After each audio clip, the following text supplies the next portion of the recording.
আল্লাহ পাক আরেকটি বৈশিষ্ট্য বর্ণনা করতেছেন, ওয়াল্লাযীনা হুম আলা সালাওয়াতিহিম ইউহাফিজুন, যারা নামাজকে রক্ষণাবেক্ষণ করে, নামাজকে সালাতকে পূর্ণ প্রতিষ্ঠিত করে, এক কথায় তারা সালাত আদায় করে যথাযথ সময় আল্লাহর ভাষা অনুযায়ী তারা সকল কাম করে। সুবহানাল্লাহ।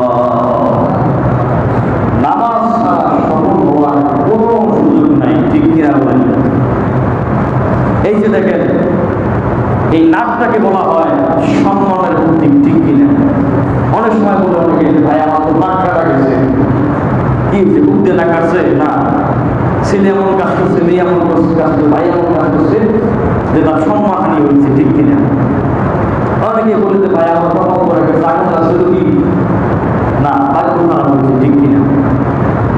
নাকটাকে বলা হয় সম্মানের প্রতীক, আর কপালকে বলা হয় ভাগ্যের প্রতীক। সুবহানাল্লাহ বলেন।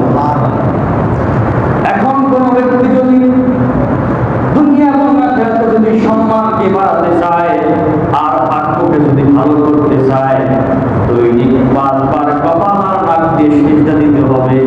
সিজদা দিলে আল্লাহ রাব্বুল আলামিন ভাগ্যকে ভালো বানাবেন, সম্মানকে বাড়িয়ে দিবেন। বলেন সুবহানাল্লাহ। নবীজিকে প্রশ্ন করা হলো,